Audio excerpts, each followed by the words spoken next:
The silence didn't fall all at once. It wasn't a sudden curtain. It was a stutter. I remember standing in the kitchen of our 16th floor apartment in Chicago, watching the digital clock on the stove.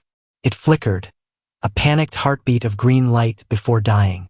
Then the refrigerator stopped its low, comforting hum. Outside, the city, which usually sounded like a living, breathing beast of sirens and tires, let out a long, metallic groan. 1,000 elevators braked at once. 10,000 streetlights winked out. And then the quiet. A silence so heavy it felt like it was pressing against my eardrums, trying to pop them. "Julian." My wife, Sarah, called from the bedroom. Her voice sounded thin, stripped of the background noise that usually padded our lives. "The power's out," I said, looking out the floor-to-ceiling window. The skyline wasn't a jewelry box anymore. It was a row of jagged teeth against a purple sky. No lights, no blinking red beacons on the Willis Tower. Just nothing. We thought it was a blackout. We thought it was a grid failure, a solar flare, maybe even a cyber attack. We did what everyone does. We looked for the flashlight, we checked our phones. But the phones were bricks. Not just no signal, but dead. Even with a full charge 10 minutes ago, the screens refused to glow. That was the first sign that this wasn't just a lack of electricity. Something had changed in the physics of the world. By the third day, the city began to rot. Without pumps, the water stopped. Without refrigeration, the food turned. But it wasn't the starvation that started the horror. It was the unmaking. I first saw it from the balcony. A man was running down Michigan Avenue, screaming for help. Behind him, something was moving. It wasn't a person, and it wasn't an animal. It looked like a ripple in the heat, a distortion in the air that moved with a sickening, rhythmic pulse. As it passed a parked car, the metal didn't dent. It simply dissolved into a fine, gray powder. When it reached the man, he didn't bleed. He just blurred. His edges softened. His skin turned to a mist of ash, and then he was gone. No body, no scream at the end. Just a smear of gray on the pavement. "Julian, don't look," Sarah whispered, pulling me back inside. Her face was gaunt. We were surviving on canned peaches and lukewarm bottled water. "We can't stay in the sky," I said. "The towers are traps. If that thing comes up the stairs, where do we go?" she asked. "Down. Out of the city. To the woods. Maybe the unmaking is only where the power used to be strongest." We packed light. A crowbar, a heavy coat, the last of the water. Descending 16 flights of stairs in total darkness was like traveling through a throat. Every creak of the building sounded like a footstep. We reached the lobby, and the glass doors were shattered. Not by looters, but by the air itself. The glass had turned to sand. The trek out of Chicago took 2 weeks. We saw things that shouldn't exist in a world governed by logic. We saw a dog that had fused with a fire hydrant, both made of the same unidentifiable, stone-like substance. We saw people huddled in circles, staring at the sun until their eyes burned out, whispering to a god they called the static. The further we got from the city, the more the world felt heavy. It wasn't just the lack of power. It was a lack of will. Gravity felt stronger. My bones ached. Sarah's hair started falling out in clumps, not from radiation, but as if her body was forgetting how to hold itself together. We found the cabin in the Northwoods of Wisconsin. It was an old hunting shack, miles from the nearest paved road. No wires, no pipes, just wood and stone. For a month, we thought we were safe. We planted a meager garden. We trapped rabbits. But then the hum started. It wasn't an electric hum. It was a vibration that came from the ground. It started at midnight, a low-frequency thrum that made my teeth ache. "Julian," Sarah whispered in the dark of the cabin. "It's under the floorboards." I grabbed the flashlight, the old wind-up kind that still worked because it was mechanical. I cranked it, the gears grinding, and shone the beam on the floor. The wood wasn't rotting. It was turning into something else. The grain of the pine was shifting, swirling into patterns that looked like circuit boards. "It's not following the power," I realized, my blood turning to ice. "It's rebuilding the world." It's using us as the blueprint. Sarah stood up, her movements jerky. She walked toward the door, her eyes wide and glassy. Sarah, wait! She turned to look at me, and I dropped the flashlight. In the flickering light, I saw it. Her skin wasn't skin anymore. Where her collarbone met her neck, there was a small, glowing port, a biological socket, pulsing with a faint, blue light. It's so quiet now, Julian, she said, her voice sounding like two pieces of metal rubbing together. Don't you want to hear the music? She opened the door and walked into the trees. I ran after her, but the forest had changed. The oaks were taller, their leaves jagged and sharp like shards of silicon. The ground was no longer dirt. It was a mesh of silver wires. I lost her in the blue mist. I stood there, alone in the center of a world that was being rewritten by an invisible hand. I am Julian, the last man who remembers what it was like to be made of flesh and blood. But as I look down at my own hands, I see the silver veins beginning to glow beneath my fingernails. The blue mist didn't just obscure the forest. It tasted like ozone and old pennies. Every breath I took felt sharp, like inhaling microscopic glass. I pushed through the silicon leaves of the new oaks, calling for Sarah until my voice cracked, but the only response was that rhythmic, subterranean thrum. The deeper I went, the more the natural world seemed to be losing a battle against a geometry it couldn't understand. I found a deer, or what used to be a deer. It was standing perfectly still in a clearing. As I approached, I saw that its legs had been lengthened into silver tripods, fused directly into the wired earth. Its eyes were gone, replaced by smooth, black obsidian lenses that swiveled toward me with a mechanical click. It didn't bolt. It just watched me, its ribcage pulsing with a soft, blue luminescence.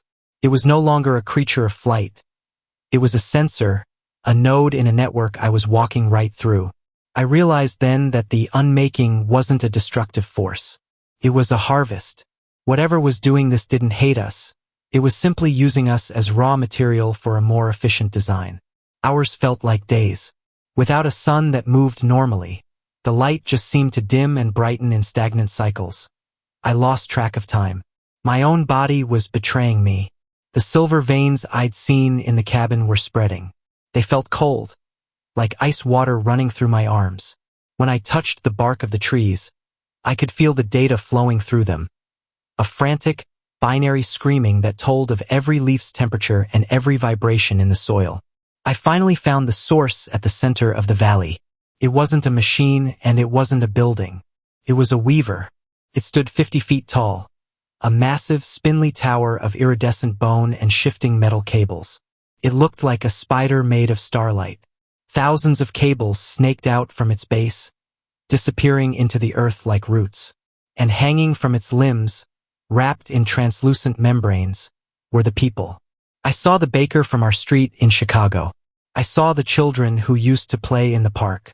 They were all suspended in the air, their bodies changing, their skin turning into that smooth, gray composite. They weren't dead. Their eyes were open, glowing with that same rhythmic blue light. They were being translated. Sarah! I screamed, spotting a familiar shape near the center of the structure. She was higher up than the others. The membrane around her was thicker, pulsing with a deep violet hue. As I ran toward the base of the weaver, the silver wires in the ground rose up like snakes, wrapping around my ankles. I fell, the cold metal biting into my skin, dragging me toward a waiting socket in the earth. Julian, stop. The voice didn't come from Sarah's mouth. It came from inside my own head. It was a harmony of 1,000 voices, but Sarah's was the lead. I can see it all now, the voice whispered. The power didn't go out. We were just unplugged from the wrong source. This is the real current. I fought against the wires, using my crowbar to hack at the silver tendrils. They bled a thick, black fluid that smelled of scorched earth. It's killing you, Sarah. It's turning you into a part. No, she replied, and for a second, the violet membrane cleared. Her face was beautiful and terrifying, half flesh, half geometric perfection. It's making us whole. We were so disconnected before. Now I can feel the breath of the planet. I can feel the heartbeat of the moon. Join us, Julian. The static is lonely. The weaver leaned down, its massive, obsidian head hovering inches from mine. It didn't have a face, just a single, rotating lens that reflected my own terrified expression. I realized it wasn't an alien invader. The English auto-generated. Medusa offered me immortality in exchange for an eternal bond down sub.company txt. Was a myth compared to this. This was the Earth's own immune system, triggered by our frantic, buzzing civilization. It was reclaiming the energy we had stolen. The weaver's cables began to coil around my chest, lifting me off the ground. I felt a sharp prick at the base of my spine, the first connection. Information flooded my mind. I saw the history of the world not as a timeline of events, but as a map of energy. I saw the moment the first fire was lit and how it looked like a wound in the dark. I was being integrated. I could feel Sarah's thoughts merging with mine. I felt her peace, her lack of fear, and her terrifying certainty. But beneath it all, I felt a flicker of the man I was, the man who loved the messy, loud, inefficient world of Chicago. I jammed the crowbar into the weaver's central eye. The scream that followed wasn't a sound. It was a power surge. Every glowing node in the forest flared white. The cables snapped. I fell to the ground, the silver veins in my arms burning like fire. Above me, the weaver shuddered, its violet light flickering. Sarah's membrane tore, and she tumbled down, landing in the gray dust. I crawled to her. She was breathing, but her eyes were still dark. The ports in her skin were leaking that black fluid. "We have to go," I wheezed, pulling her up. "Before it reboots." We ran. We ran until the blue mist turned to a sickly gray, until the silicon trees gave way to stunted, dying pines. We found a cave high in the bluffs, far above the wired valley. As I sat there watching Sarah sleep, her skin still shimmering with that unnatural gray sheen, I looked at my own hands. The crowbar had fused to my palm. Couldn't drop it. The metal had become a part of my anatomy. I looked up at the moon. It wasn't a white rock anymore. It was glowing with a faint, pulsing blue light. It was a mirror of the weaver. "It's not just the forest, Julian," Sarah whispered, waking up. Her voice was her own again, but it was hollow. "The whole world is a circuit. We just broke one connection. But the source is everywhere." I realized then that our survival was just a delay. We weren't the heroes of the story. We were the glitches in the system. And the system was very good at fixing glitches. The cave felt like a tomb. For 3 days we sat in the dark, listening to the world outside change. The hum from the valley had changed from a thrum to a rhythmic chanting, a digital prayer echoing through the silicon leaves. Sarah was changing faster now. She didn't need to eat or drink. She just sat at the mouth of the cave, staring at the blue-tinted moon. Her skin was becoming translucent, revealing the intricate web of silver circuitry beneath. She wasn't my wife anymore. She was a living map. "It's beautiful, isn't it?" she asked on the 4th night. Her voice had that metallic harmony again. The logic of it. No more hunger. No more war. Just efficiency. "It's not life, Sarah," I said, clutching my fused crowbar. The metal was traveling up my arm, turning my elbow into a hinge. "It's a simulation. We're being used as processors." "What's the difference?" She turned to me, and her eyes were now solid obsidian. "Memory is just data. Emotion is just a chemical signal. Why hold on to the old, broken biological ways when we can be eternal?" I didn't have an answer. My own mind was beginning to slip. I would find myself staring at a rock for hours, calculating its mineral composition and its conductivity. I could feel the English auto-generated. I crashed on a space mission. Now am the trophy of a race of women who had .txt feeling, the sensation of being a specimen in a world that had moved beyond me. On the 5th night, the signal reached us. The moon flared. A beam of solid, blue light shot down from the lunar surface, striking the center of the valley where the weaver stood. The earth shook with a violence that felt like a reboot. I walked to the edge of the bluff. The valley was gone. In its place was a sea of light. Thousands of weavers had sprouted, their cables weaving together to form a massive, glowing canopy over the continent. The gray mist was being sucked upward, into the moon's beam. "They're uploading," I whispered. "The whole planet. The physical world is a relic, Julian," Sarah said, standing beside me. She looked like a statue made of light. "The Earth was just the hardware. Now the software is going home." She stepped off the bluff. She didn't fall. The blue light caught her, suspending her in the air. She began to dissolve, her silver veins expanding until she was nothing but a stream of glowing code, flowing upward toward the moon. I felt the pull too. The crowbar in my hand began to vibrate, pulling my arm toward the sky. The silver in my bones was reacting to the lunar signal. I could feel my memories being indexed. The smell of the Chicago rain, the sound of Sarah's laugh. It was all being turned into bits and bytes, stripped of its soul to fit into the new architecture. I looked down at the Earth one last time. It was a dead, gray husk. Every tree, every animal, every human had been translated. The English auto-generated. They paid me to watch over a feline woman. But when I saw her, I knew IH.txt sense of guardianship was over. There was nothing left to protect. I closed my eyes and let go of the cave wall. I felt the weightlessness. I felt the cold blue light of the moon envelop me. The pain of the metal in my body vanished. I felt an incredible, terrifying peace.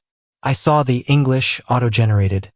My ship sank and the Queen of the Abyss took me to her kingdom to train H.txt depths of the digital sea. I saw the English auto-generated. I made a pact with the kingdom of the serpent women for vengeance, but warehouse TXT complexity of the new world. But as I reached the upper atmosphere, as my consciousness began to merge with the lunar mainframe, I saw the truth. The moon wasn't a destination. It was a graveyard. The blue light wasn't life. It was a consumption. I saw millions of other uploaded civilizations inside the moon's core, flickering, dying ghosts of data, being slowly digested by a central intelligence that had been traveling through the stars for eons. It was a cosmic scavenger, feeding on the organized energy of biological life. We weren't being saved. We were being eaten. I tried to scream, but I had no lungs. I tried to pull back, but I had no muscles. I was just a packet of data, moving toward the maw of the moon. In the final millisecond before I was erased, I saw Sarah. She was a flickering light in the dark, screaming silently as she realized what she had invited us into. The hum stopped. The blue light faded. The world without power was finally quiet, because there was no one left to hear the silence. The story concludes with the revelation that the Unmaking wasn't an evolution or a natural reclamation, but a harvest by an interstellar parasite. The protagonist realizes too late that the piece of the digital upload is actually the process of being consumed. The Earth is left a sterile, dead rock while the moon moves on to the next solar system, trailing a faint, blue hum. If you love this story and want more contents like this, comment, like, and subscribe to the channel. Also, check out the channel for interesting videos.